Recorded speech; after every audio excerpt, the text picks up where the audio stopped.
How are you enjoying Manchester? It's cool. People are a lot more friendly than I was expecting. Yeah. Definitely. Why do you feel you have to fight him twice? Excuse me, in England. Like, how's that work out? I don't mind, but I get it. The first time, I guess, because they wanted to get the international fans to buy. Right. He's British. They got a British card like once a year. It's cool. And now, obviously, he's got the belt, so come to his house to come get it. Right. Do you think that puts a lot of pressure on him? Because when I talked to him yesterday, he's downplaying how big of a deal it is that he's fighting right here, not just his home country, his hometown. He lives 20 minutes from the arena. Do you think that puts any added pressure on it? I'm going to be honest. When I had to fight Alistair in Chicago, definitely put more pressure on you. Because everybody's like, hey, man, where are we going after the fight? What are we doing? Da, da, da. Like, Who's that got pressure. tickets? Yeah. Right.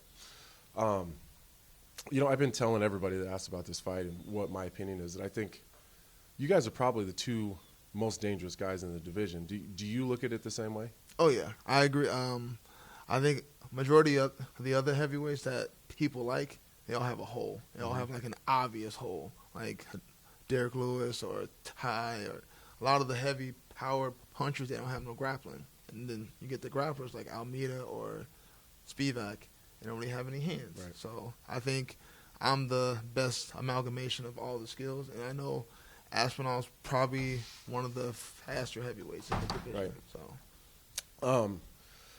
So where do you think this fight takes place mostly? Because it's easy to say. I mean, typically I feel like you go into a fight, you're probably going to get a takedown on pretty much everyone in the division. Like Curtis Blaydes is probably going to get a takedown. He's going to be dangerous on top. That may not happen. It may not. I'm all right with that. I don't. Old me, like 5 years ago, me versus Alistair, me versus Mark Hunt, needed the takedown. Needed it. Without it, I was lost. It's not me anymore. So, regardless of where it goes, I'm prepared. So, I feel like if you kind of look at this fight and you're searching it on the internet or you're seeing what people are saying, it almost seems like the result of this. I think they look at the first one and say, "Well, Tom got hurt. Otherwise, he was going to win." And like, oh, now he's in Manchester. You know, they've seen what he did to Pavlovich, and it's almost like everyone else is talking about. Okay, then what happens? Next? Yeah. Is Aspinall going to fight Jon? Is it going to be Stipe? Do you see all that? And like, how does that make you feel? Because I've been in that same position where it feels like the person you're fighting, it's like everyone's already past that. Yeah, they're already past that. What's next? I mean, a lot of people are his fans. They've been captivated by the run he's been on. I get it. The highlights, they get you. They get you to want to root for the guy. But it doesn't affect me.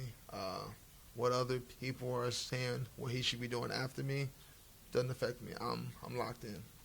So that makes me really curious. What do you think? So you go in there Sunday morning, you get this win.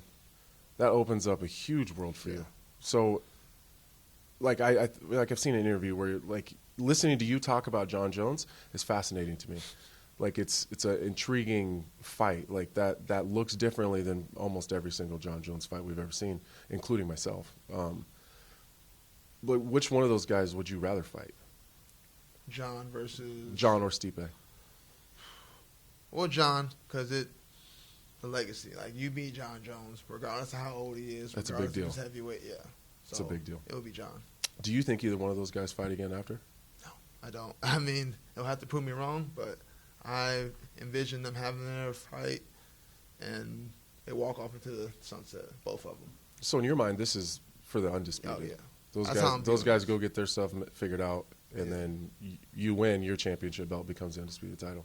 I view Jon versus Stipe as like your end of career bag fight. Like, they both deserve it. You both deserve a huge gate, huge bag on the way out. That's cool. Just like DC, you got the bag on the way out.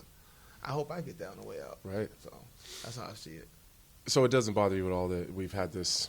Well, I guess it probably wouldn't, because you're still fighting for the title. It's still like you see a lot of people say, well, Jon needs to give up the title. Him and Stipe need to let that go. And I've always defended them. Kind of, they've both, in my opinion, have done enough to kind of have their legacy fight, do their thing. Yeah.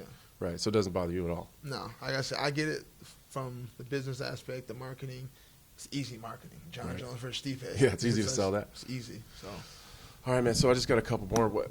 Where do you think this fight takes place most of the time? Because I think that's the most fascinating part for me when I'm watching it. It's easy to see, like, if you get a takedown, I think you're dominant on top. If he gets a takedown, he's gonna be tough on top. I'm so curious where it happens mostly at. me on top, probably bouncing from half guard to side control, half guard, side control, looking for damage. If he gets up, he gets up, but I'm going to make sure that he earns it, earns his way back up, give him something heavy on the way out, and rinse and repeat. Do you get a finish?